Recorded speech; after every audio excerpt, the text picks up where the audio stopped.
সুপ্রিয় দর্শক, আসসালামু আলাইকুম। আপনাদের সবাইকে স্বাগত জানাচ্ছি এখনকার আলোচনা। আপনাদের সঙ্গে আছি আমি সিরাজুল ইসলাম। দর্শক, মার্কিন প্রেসিডেন্ট ডোনাল্ড ট্রাম্প বলেছেন ইরানের উপর আর হামলা নয়, তার উপরে অর্থনৈতিক চাপ সৃষ্টি করতে হবে।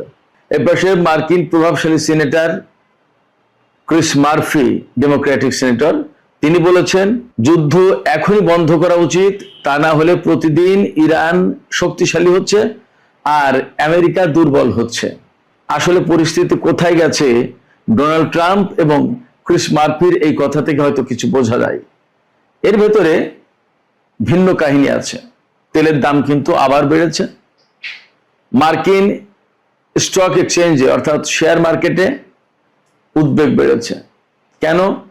হরমুজ প্রণালী খোলা নিয়ে। হরমুজ প্রণালী খোলা নিয়ে কি হয়েছে?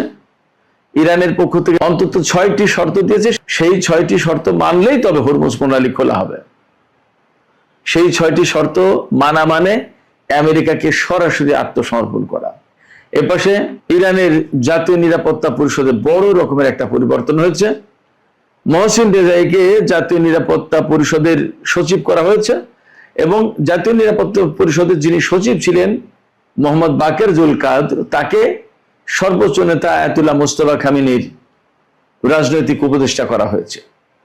দর্শক, এই বিষয়গুলো নিয়ে এখনকার ভিডিওতে আলোচনা করব।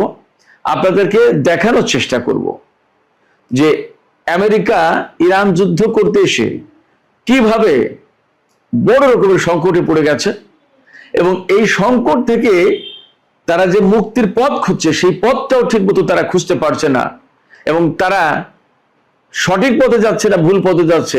আমি আপনাদের কাছে এই বিষয়গুলো তুলে ধরার চেষ্টা করব। মার্কিন প্রেসিডেন্ট ডোনাল্ড ট্রাম্প তিনি বলেছেন যে এখন ইরানের উপর আর হামলা করা হবে না, হামলা দরকার নেই, বরং ইরানের উপরে প্রচন্ডভাবে অর্থনৈতিক চাপ সৃষ্টি করা দরকার। তাতেই ইরান কাবু হবে, দুর্বল হবে এবং তারা আলোচনায় আসতে বাধ্য হবে। এই জন্য কি করতে হবে? এই জন্য ইরানের উপরে প্রচন্ডভাবে নিষেধাজ্ঞা আরোপ করতে হবে এবং হরমুজ প্রণালীতে যে নৌ অবরোধ, ব্লকেট যেটা সৃষ্টি করে রেখেছে, এই ব্লকেটটা অব্যাহত রাখতে হবে। ডোনাল্ড ট্রাম্পের থিওরি। একথা কোথায় বলছেন? একথা তিনি বলেছেন মার্কিন প্রভাবশালী গণমাধ্যম আজকাল খুব চলে এইরকম একটা গণমাধ্যম এক্সিওস, প্রায় মাঝে মাঝে আমার আলোচনা আসে।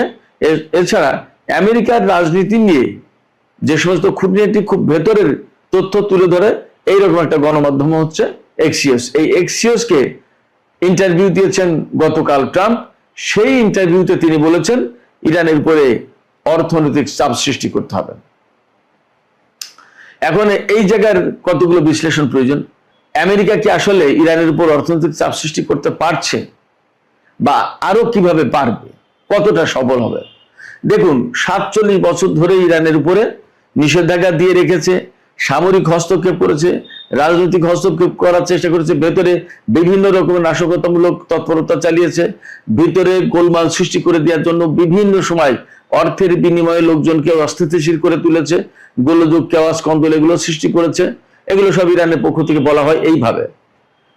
এবং হাজার হাজার নিষেধাজ্ঞা দিয়েছে, একটা দুইটা না, হাজার হাজার, এবং বিশ্বের কত কোম্পানি, কত ব্যক্তি, কত প্রতিষ্ঠানের উপরে যে নিষেধাজ্ঞা দিয়েছে তার কোনো শেষ নেই। ইরানের উপরে তো দিয়েছেই, ইরানের সাথে ব্যবসা করে, বাণিজ্য চালায়, এইরকম অজুহাত তুলে, অভিযোগ তুলে বিশ্বের কত ব্যক্তি, প্রতিষ্ঠান এবং ব্যবসা কেন্দ্র বা কোম্পানির উপরে নিষেধাজ্ঞা আরোপ করেছে আমেরিকা, তার কোনো ঠিক ঠিকানা নেই। ইরানকে তো সুইফট সিস্টেম, অর্থনৈতিক সিস্টেম, ব্যাংকিং সিস্টেম, কোন সিস্টেমের ভেতরেই ঢুকতে দেয় না, রাখেনি। বাট ইরান কি মরে গেছে? মার্কিন কর্মকর্তারা এই কথাগুলো যত তাড়াতাড়ি বুঝবে ততই তাদের উপকার হবে, ততই তাদের জন্য লাভ। কি সেই কথা? কথাটা এই যে আমেরিকা ইরানের উপরে যে সমস্ত নিষেধাজ্ঞা দিয়েছে, এমনকি ডোনাল্ড ট্রাম্প আগের টার্মে ক্ষমতা এসে তিনি ইরানের তেল বিক্রি একেবারে জিরো করে ফেলার চেষ্টা করেছিল নিষেধাজ্ঞা দিয়ে, এত কঠোর চাপ সৃষ্টি করলো। কিন্তু ইরানের তেল বেচা কি আটকে রাখতে পেরেছে? ইরানের অর্থনীতি কি আটকে রাখতে পেরেছে? কোনো সময় পারবে না। এত কিছু করার পরে এখন মার্কিন সামরিক কমান্ডারদের কাছে ইমেইল পাঠানো হয়েছে কি, যে ইরানের বিরুদ্ধে অপ্রচলিত কোন পন্থায় বিজয়ী হওয়া যায় সেই পথ খুঁজে বের করো।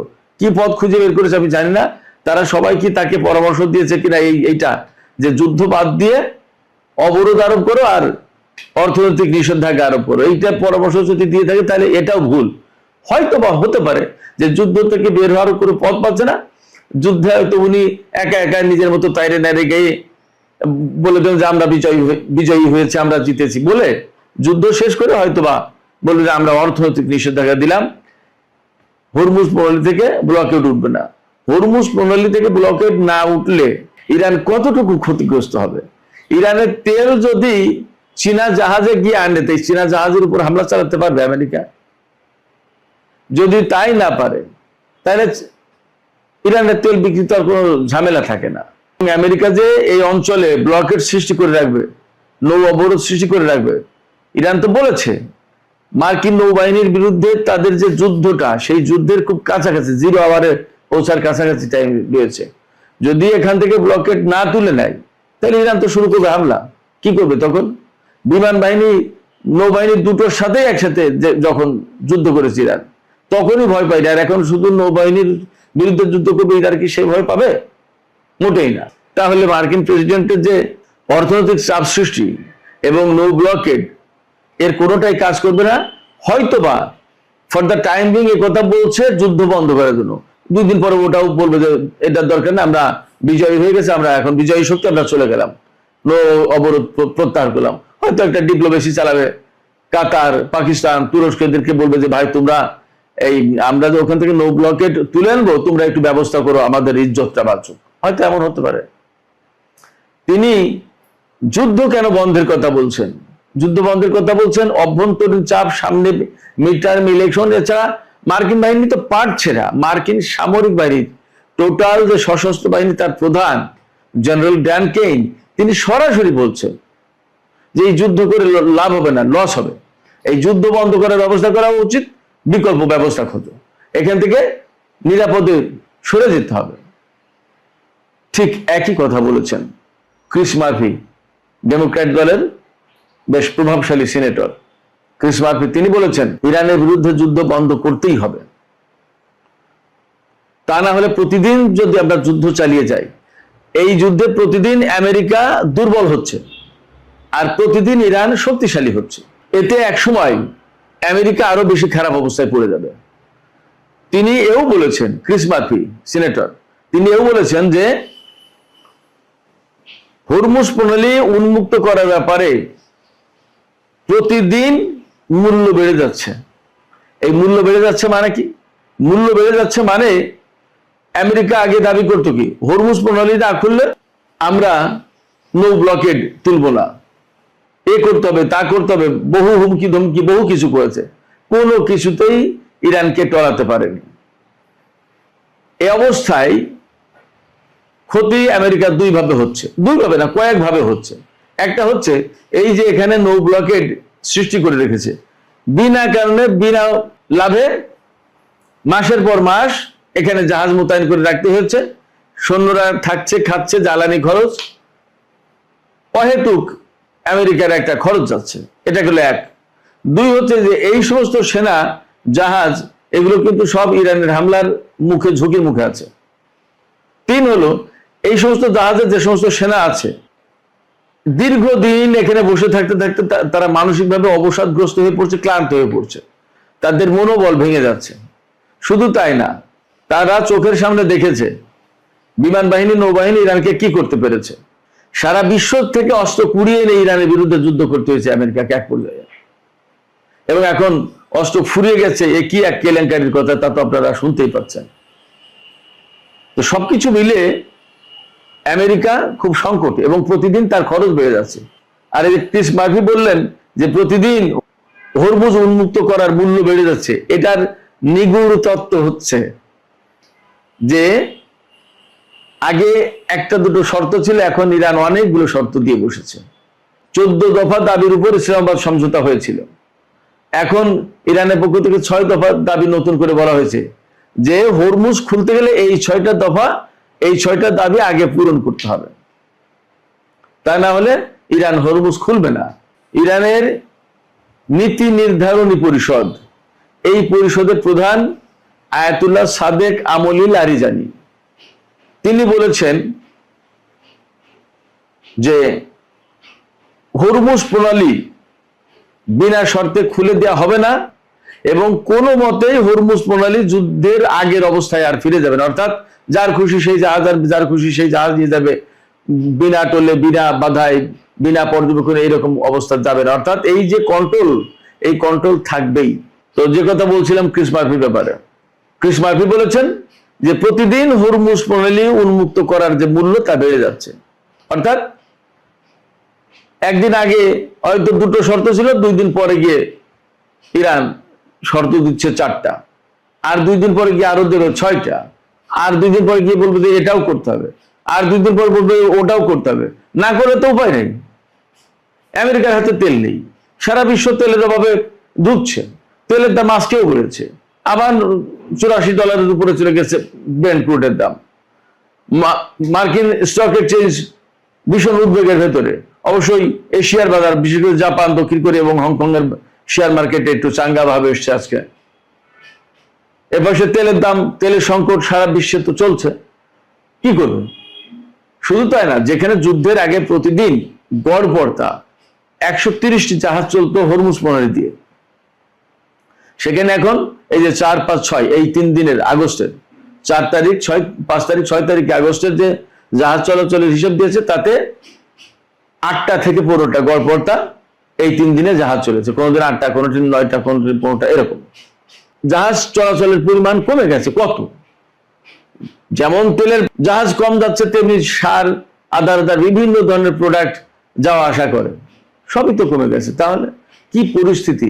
হরমুজ প্রণালী কেন্দ্রিক যে বাণিজ্য, টোটাল একটা বিরাট ভলিউমের বাণিজ্য, সেই বাণিজ্য তো একদম স্থবির হয়ে পড়েছে। তাই সেই বাণিজ্য স্থবির হওয়া মানে কি? বিশ্বের বিরাট একটা অর্থনৈতিক অংশ স্থবিরতার ভিতরে পড়েছে। তার প্রভাব কি আমেরিকার উপর পড়বে না? গতকালকেই তো আমি ভিডিওতে বললাম যে হরমুজ এই যুদ্ধের পর এই এখন হরমুজ প্রণালী দিয়ে আমেরিকায় তেল যাওয়ার পরিমাণ একেবারে 0 পজিশনে চলে এসেছে। আমেরিকায় একদম 1 ফোঁটা তেলও যাচ্ছে না এখন। ভাবতে পারেন কি পরিস্থিতি? আমেরিকা প্রচন্ড রকমের চাপের ভিতরে পড়েছে। এই অবস্থায় তারা যদি ইরানের উপর চাপ সৃষ্টি করতে চায়, সত্যি সত্যি সেটা কাজ করবে না, ব্যাকফায়ার করবে, বুমেরাং হবে, লাভ হবে না। ইরানের উপরে চাপ সৃষ্টি করে বা অর্থনৈতিক নিষেধাজ্ঞা আরোপ করে পারেনি এই পর্যন্ত। কারণ আমি আপনাদেরকে বলি যে আমেরিকা এবং ইসরায়েলের বিরুদ্ধে ইরান যুদ্ধ করছে, সেই আমেরিকা এবং ইসরায়েল তো সামরিক দিক দিয়ে দুর্বল না। এত বড় দুটো শক্তিধর দেশের বিরুদ্ধে এট এ টাইম যুদ্ধ করেছে ইরান, তাইলে তার সামরিক সক্ষমতা কেমন? সেই সামরিক সক্ষমতা তৈরি করতে গিয়ে তো তাকে টাকা খরচ করতে হয়েছে। তো তার যদি অর্থনৈতিক সক্ষমতা না থাকে, তাহলে সে এগুলো করলো কি করে? এটা শুধু সামরিক সক্ষমতার কথা বলবো। এই যে পরমাণু কর্মসূচি পরিচালনা করা কি 2-1 টাকার ব্যাপার? তার যে বিমান কর্মসূচি, তার যে মহাকাশ গবেষণা, তার যে বৈজ্ঞানিক গবেষণা, যত ক্ষেত্রে ইরান কোন জায়গায় পিছিয়ে আছে। আমার ছেলে তো ওখানে ডাক্তারি পড়ে, আমি তো জানি তাদের মেডিকেল সায়েন্সের ডেভেলপমেন্টটা কি। আরো 1-2 বছর, 2.5 বছর আগে শুনেছিলাম, খবরও করেছিলাম আমি, যে পৃথিবীতে 2টো দেশের হাতে রোবোটিক সার্জন আছে। আরো 2-2.5 বছর, 3 বছর আগের কথা, বা তারও একটু বেশি হবে। সেই রোবোটিক সার্জন আমেরিকার হাতে আছে আর ইরানের হাতে আছে, এবং ফ্যাক্ট হচ্ছে আমেরিকার হাতে যেটা আছে তার চেয়ে বেশি সফল হলো ইরানের হাতে যেটা আছে। এটা মেডিকেল সায়েন্সের একটা প্রসঙ্গ বললাম। এইডসের, ক্যান্সারের, জটিল রোগের ওষুধ তৈরি করছে ইরান। তো তাদের মেডিকেল সায়েন্স, ইঞ্জিনিয়ারিং থেকে শুরু করে মহাকাশ গবেষণা, এই যে ক্ষেপণাস্ত্র প্রজেক্ট, রকেট সিস্টেম, এই সমস্ত গুলো কি চালানো 2-1 লোকের কাজ নাকি 2-1 টাকার কাজ? অর্থাৎ আমি বলতে চাইছি, আমেরিকা, পশ্চিমা দেশগুলো এইরকম ভাবে নিষেধাজ্ঞা দিয়ে রাখার পরেও তো ইরান এই কাজগুলো করতে পেরেছে। তাহলে নতুন করে নিষেধাজ্ঞা দিয়ে আপনি ইরানকে কি করে আটকাবেন? সেক্ষেত্রে মার্কিন কর্মকর্তাদেরকে আসলে বাস্তবতা অনুধাবন করতে হবে, তাদেরকে বাস্তবতার আলোকে সিদ্ধান্ত নিতে হবে। কারোর প্ররোচনায় ইরানের সাথে যুদ্ধ করে লাভ হবে না। সুপ্রিয় দর্শক, আর একটা বিষয়, গুরুত্বপূর্ণ একটা ছোট্ট বিষয় আলোচনা করে আমি শেষ করবো এখনকার আলোচনা। সেটা হচ্ছে যে ইরানের আইআরজিসির সাবেক commander major general Mohsin Rezaei, যিনি সর্বোচ্চ নেতার সামরিক উপদেষ্টা ছিলেন, তিনি এখন ইরানের সর্বোচ্চ জাতীয় নিরাপত্তা পরিষদের সচিব। খুবই গুরুত্বপূর্ণ, অর্থাৎ এই যে যুদ্ধ বিগ্রহ নিরাপত্তা সংক্রান্ত যত ব্যাপার এই পরিষদ সব হ্যান্ডেল করে।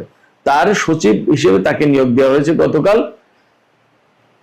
সর্বোচ্চ নেতা তাকে বলেছেন তাকে নিয়োগ দেওয়া হোক, প্রেসিডেন্ট তাকে নিয়োগ দিয়েছেন। আর এই অন্তর্বর্তীকালীন যিনি সচিব হিসেবে দায়িত্ব পালন করছিলেন মোহাম্মদ বাকের জুলকাত, তাকে সর্বোচ্চ নেতার রাজনৈতিক উপদেষ্টা করা হয়েছে। তিনিও আইআরজিসির লোক। তো মহসিন রেজাই ইরান ইরাক যখন 8 বছর যুদ্ধ হয়েছে তখন কিন্তু তিনি আইআরজিসির কমান্ডার ছিলেন, খুবই গুরুত্বপূর্ণ রোল প্লে করেছেন এবং সারা জীবন তিনি ইরানের অর্থনৈতিক, রাজনৈতিক, সামরিক বিভিন্ন অঙ্গনে কাজ করেছেন। খুব গুরুত্বপূর্ণ পজিশনে দায়িত্ব পালন করেছেন। এই পর্যায়ে তাকে এখানে এনে যেমন দায়িত্ব পালনের ব্যবস্থা করে দেওয়া হলো, আরো গুরুত্বপূর্ণ দায়িত্ব পালনের ব্যবস্থা করা হলো, তেমনি তার উপরে আস্থা রাখা হলো এবং তাকে আমার কাছে মনে হয় যে একটা সম্মান দেখানো হলো। এটাও ঠিক, তার যে অবদান সেই অবদানের আরো বেশি সর্বোচ্চ স্বীকৃতি দেওয়া হলো সম্ভবত। দেখা যাক মহসিন রেজাইর নেতৃত্বে ইরানের জাতীয় সর্বোচ্চ নিরাপত্তা পরিষদ আরো কত সুন্দরভাবে কাজ করতে পারে। আমরা সেই অপেক্ষায় থাকলাম। সুপ্রিয় দর্শক, আপনাদের মতামত জানিয়ে লিখতে পারেন। হ্যালো এভরিওয়ান, মধ্যপ্রাচ্যের যুদ্ধ রীতিমতো এই মুহূর্তে কাগজে কলমের যুদ্ধে বেশি পরিণত হয়েছে মাঠের যুদ্ধের থেকেও। একই সময়ে ইসলামিক ন্যাটোকে নিয়ে সবচেয়ে বেশি থ্রেটফুল অনুভূতির কথা জানিয়েছেন ইসরায়েল। কিভাবে, কেন, এর পেছনের কারণগুলোকে কি তার ডিটেইলস তুলে আনার চেষ্টা করে যাচ্ছে। গত পরশুদিন ইরান মূলত বেশ কয়েকটা ডিমান্ডের কথা স্পষ্ট জানিয়ে দিয়েছে, যার মধ্যে প্রথমটা হচ্ছে ওয়ার যদি শেষ করতে চায় ইরানের যত ধরনের ডিমান্ড রয়েছে সেগুলোকে আমেরিকা এবং আমেরিকান অ্যালাইদের ফুলফিল করতে হবে। যার প্রথমটাই হচ্ছে $300 বিলিয়ন বেশি তাদেরকে একটা কম্পেনসেশন দিতে হবে, যেটা ওয়ারের ক্ষতিপূরণ হিসেবে। দ্বিতীয়টা হচ্ছে ইরানের উপর যত ধরনের ফ্রোজেন অ্যাসেট রয়েছে তার প্রত্যেকটাকে আনফ্রিজ করে দিতে হবে এবং ইরানকে তাদের অ্যাসেট ফেরত দিতে হবে। এবং একই সাথে ইরানের উপর যত ধরনের স্যাংশন রয়েছে, ব্যাংক থেকে শুরু করে এনার্জি ফ্যাসিলিটিস স্পেশালি, তার প্রত্যেকটাতে যত ধরনের স্যাংশন আমেরিকা দিয়েছে তার প্রত্যেকটা রিমুভ করে দিতে হবে। এবং ফোর্থ অ্যান্ড অনলিস্টেড মূলত হচ্ছে পুরো নেভাল ব্লকেড যত প্রান্ত রয়েছে তার সব দিক থেকে নেভাল ব্লকেড কমপ্লিটলি রিমুভ করতে হবে।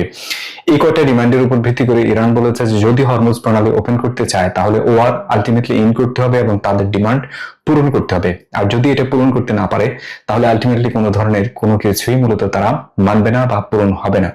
সো এটা হচ্ছে ইরানের দিক থেকে প্রাথমিক তাদের দাবি, এবং এই দাবি পূরণ না করতে পারলে আমেরিকার সাথে তাদের বোঝাপড়া অ্যাকচুয়ালি ঠিক সেভাবে হবে না যেভাবে মনে করা হচ্ছে।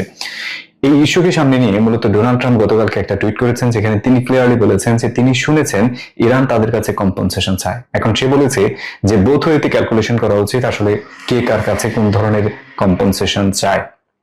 সো ডোনাল্ড ট্রাম্পের মতে মধ্যপ্রাচ্য জুড়ে যে যুদ্ধ হয়েছে সে যুদ্ধে আমেরিকাকে ইরান কম্পেনসেশন দিতে হবে, এবং সেটা কিভাবে, শেখ কাসেম সুলাইমানির হত্যার ক্ষেত্রে ইরান আমেরিকার যে ক্ষতি হয়েছে সেটাকে উল্লেখ করেছে। একই সাথে ইরানের ভেতরে যে ধরনের প্রোটেস্ট গুলো হয়েছে সেই প্রোটেস্টে যত মানুষ হত্যার শিকার হয়েছে তাদের প্রত্যেকের ক্ষতিপূরণ সে দাবি করেছে। তার দাবিতে মূলত 52,000 মানুষ ইরানিয়ান রেজিম হত্যা করেছে। সো সে সেটারও ক্ষতিপূরণ চায়। জাস্ট আপনি ইমাজিন করেন আগে বিষয়টা কিভাবে এসে যাচ্ছে, যে ইরান তার উপর চাপিয়ে দেওয়া যুদ্ধের কারণে যে ক্ষতি হয়েছে, তার 43,000 স্পটে যে অ্যাটাক করা হয়েছে সেটার কম্পেনসেশন চেয়েছে, হোয়াইল ইরান কাউকে আগে অ্যাটাক করেনি। যেখানে ইরানের উপর আগে অ্যাটাক করেছে ইউএসএ, এবং ইউএসএ সব ধরনের ইন্টারন্যাশনাল ল ভায়োলেটেড করে মূলত ইরানকে ডিস্ট্রয় করার প্ল্যান করেছে, এন্ড ইরান সেটার ক্ষতিপূরণ চেয়েছে। আর আমেরিকা এখন ক্ষতিপূরণ চাচ্ছে তাকে অ্যাটাক করার পর সে নিজে ক্ষতিপূরণ চাচ্ছে। শত্রুকে আপনি অ্যাটাক করছেন, আবার শত্রুর কাছ থেকে আপনি লিটারালি ক্ষতিপূরণ চাচ্ছেন। সেটা হচ্ছে ইউএস এর দাবি এই মুহূর্তে। সো এটা লিটারালি মুহূর্তে হাস্যকর পর্যায়ে নিয়ে যাচ্ছে ডোনাল্ড ট্রাম্প। একইভাবে যদি আগামী দিনগুলোতে এভাবে চলতে থাকে তাহলে এটা নিশ্চিত থাকেন যে কেউই কাউকে কোনো ধরনের ক্ষতিপূরণ দেবে না, এবং এই ক্রাইসিস শেষ হতে হলে যে কোনো এক পক্ষকে শেষ পর্যন্ত নায়ক হওয়ার দিয়ে এলাকা ছাড়তে হবে। এন্ড সেটা যদি ইউএসএ হয়, হতে পারে, সেটা যদি ইসরায়েল হয় হতে পারে, সেটা যদি ইরান হয় হতে পারে, বাট আলটিমেটলি কেউ কাউকে কোনো ধরনের কম্পেনসেশন দিচ্ছে না, এটা মোটামুটি ভাবে ক্লিয়ার হয়ে গেছে এবং সেভাবেই চলছে। অ্যান্ড ইরান আজকে মূলত স্বীকার করেছে এবং শিওরলি বলেছে যে তারা তাদের মিসাইলকে আপগ্রেড করেছে এবং মিডিয়ারে সেই মিসাইল বিভিন্ন ধরনের অ্যাক্টিভিটি করতে পারে, যেটা আগামী দিনগুলোতে তারা দেখাবে। সো ইরান ব্লাফ করে না, অতীতে তারা এই ধরনের যত কিছু বলেছে সেটা অ্যাকচুয়ালি তারা কাজে কর্মে প্রমাণ করে দেখিয়েছে। এন্ড নেক্সট ডে ইরানে মূলত একটা বড় ধরনের পরিবর্তন এসেছে।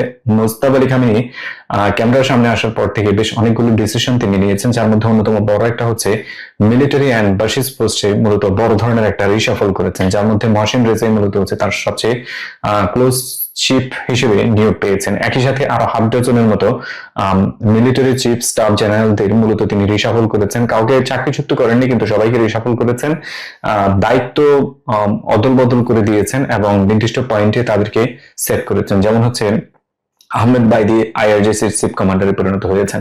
সো এইভাবে অনেকগুলো ঘটনা ঘটেছে, যার প্রত্যেকটাই মূলত আগামী দিনগুলোতে আমেরিকা এবং ইসরায়েল যদি ওয়ার সত্যি সত্যি কন্টিনিউ করতে যায়, তাহলে নতুন চিপের এই যে রিশাফল হয়েছে সেটার অ্যাটাক এবং পাল্টা অ্যাটাকের রেজাল্ট হয়তো আরো বিধ্বংসী হতে পারে। জাস্ট একটা জিনিস যে আমেরিকার মনে রাখা উচিত, তারা পৃথিবীর যে প্রান্ত থেকে একজন লিডারকে সরিয়েছে সেখানে তার চেয়ে বেশি ডেঞ্জারাস লিডার এসে জায়গা তৈরি করেছে। এন্ড এটা হয়তো ইরানের ক্ষেত্রে সেম জিনিসটাই ঘটতে যাচ্ছে। এন্ড ইরান ক্লিয়ারলি বলেছে যে হরমুজ প্রণালী যদি ওপেন করতে হয় তাদের এই সব ধরনের শর্তগুলোকে মানতে হবে। একই সিনারিওতে আসে হরমুজ প্রণালী ইস্যুতে মূলত হচ্ছে ইসরায়েল। গতকালকে মালয়েশিয়া তাদের একটা ইসরায়েলি একটা শিপ জব্দ করেছে এবং এটাকে ইসরায়েলি পণ্য বহন করার দায়ে জব্দ করেছে, তাদের কোস্টে এখন আটকা রেখেছে। একই সময় নতুন যে ইসলামিক ন্যাটো হয়েছে সেই ইসলামিক ন্যাটোকে নিয়ে মূলত ইসরায়েল সবচেয়ে বেশি আতঙ্কে রয়েছে। ইসরায়েলি মিনিস্টার নেতানিয়াহুর বরাত দিয়ে সরাসরি বলেছেন যে ইসরায়েল বিলিভ করে যাচ্ছে যে এই military alignment, Islamic NATO, turkey, Pakistan এবং সৌদি আরবের যে অ্যালাইনমেন্ট হয়েছে সেটা আলটিমেটলি তাদের জন্য সবচেয়ে বড় থ্রেট তৈরি করে যাচ্ছে এবং তাদের এক্সিস্টেন্সের জন্য থ্রেট তৈরি করে যাচ্ছে। ইসরায়েল বিলিভ করে যে এই থ্রেট মোকাবেলা করতে হলে তাকে মূলত সেম ওইটা আরেকটা অ্যালাইনমেন্ট তৈরি করতে হবে। এন্ড সে নাম ধরে উল্লেখ করেছে যে গ্রিস, ইউএই, সোমালিল্যান্ড, ইন্ডিয়ার মতো দেশগুলোকে আগামী দিনগুলোতে সে তার অ্যালাইনমেন্টে নেওয়ার প্ল্যান করে যাচ্ছে এবং অল্টারনেটিভ অ্যালাইনমেন্ট তৈরি করে যাচ্ছে। অল্টারনেটিভ একটা ফ্যাক্ট হয়তো তারা তৈরি করতে পারে আগামী দিনগুলোতে। So the war is imminent in Middle East, যেটা আলটিমেটলি হচ্ছে ইসরায়েল এখন পর্যন্ত যতগুলো দেশকে তার জন্য থ্রেট মনে করেছে তার প্রত্যেকটাকে সে অ্যাটাক করেছে। সে প্রথম থ্রেট মনে করেছিল গাদ্দাফিকে, সেখানে অ্যাটাক করেছে। তারপর থ্রেট মনে করেছিল ইরাককে, প্রথমে ইরাককে থ্রেট মনে করেছে, অ্যাটাক করেছে। তারপর গাদ্দাফিকে থ্রেট মনে করেছে, অ্যাটাক করেছে। তারপর সিরিয়াকে থ্রেট মনে করেছে, অ্যাটাক করেছে। লেবাননকে ফাইনালি থ্রেট মনে করলো, এখন চলছে। গাজাতে থ্রেট মনে করেছে, সেখানেও অ্যাটাক করেছে। সো ইসরায়েল প্রত্যেকটা কান্ট্রিকে অ্যাটাক করেছে। এন্ড যখন সে বলেছে যে ইসলামিক ন্যাটো তার জন্য থ্রেট সে মনে করে, প্রবাবলি চান্সেস আর হাই যে সে সেখানেও অ্যাটাক করতে পারে। এবার আসেন একই সময়ে মূলত গাজা নিয়ে ডোনাল্ড ট্রাম্পের যে 15 পয়েন্ট একটা প্রপোজাল ছিল গাজার রিবিল্ডিং রিলেটেড ইস্যুসে কেন্দ্র করে, সেই প্রপোজালকে পুরোপুরিভাবে রিজেক্ট করে দিয়েছে নেতানিয়াহু। নেতানিয়াহুর দৃষ্টিতে এই প্রপোজাল কোনোভাবেই অ্যাক্টিভ করা সম্ভব নয়। যদি এটা অ্যাক্টিভ করে, আলটিমেটলি এখানে সবচেয়ে বেশি ইসরায়েলি যত ধরনের চাওয়া পাওয়া রয়েছে তার সবকিছু বাতিল হয়ে যাবে। তার দৃষ্টিতে শুরুতে প্রথমে সবার আগে ডেমোলিস্ট করতে হবে মূলত হামাসকে। হামাসের এক্সিস্টেন্স যতদিন থাকবে সে বিলিভ করে কোনোদিন গাজা রিবিল্ড হওয়ার সুযোগ নেই এবং সে এটা দেবে না। সো আলটিমেটলি মধ্যপ্রাচ্য জুড়ে গাজাকে আলটিমেট ডিস্ট্রাকশন এবং ডিস্ট্রয় করার যত ধরনের প্ল্যান এক্সিকিউট করার কাজ আছে তার প্রত্যেকটাই ইসরায়েল করে যাচ্ছে এবং ইসরায়েল বিলিভ করে সেভাবেই সে চলমান রেখেছে তার সবকিছু। সে গাজাকে পুরোপুরিভাবে ডিস্ট্রয় করার প্ল্যান এখনো কার্যকর করে যাচ্ছে এবং মুসলিম দেশগুলোকে সাথে নিয়ে করে যাচ্ছে, লাইক কাতার, ইউএই, যারা এখন পর্যন্ত ইসরায়েলের পক্ষ হয়ে কাজ করে যাচ্ছে। এন্ড সিনারিওতে তখনই আসে মূলত হচ্ছে ইয়েমেন। ইয়েমেনের সাথে এখন পর্যন্ত যত ধরনের কথাবার্তা হয়েছে এবং ইয়েমেনকে যত ধরনের থ্রেট দিয়েছে, ওয়ার্ল্ড কমিউনিটি থেকে শুরু করে অন্যান্য যত ধরনের ইস্যুসকে কেন্দ্র করে, তার প্রত্যেকটাকে ইয়েমেন মূলত বুড়ো আঙ্গুল দেখিয়েছে।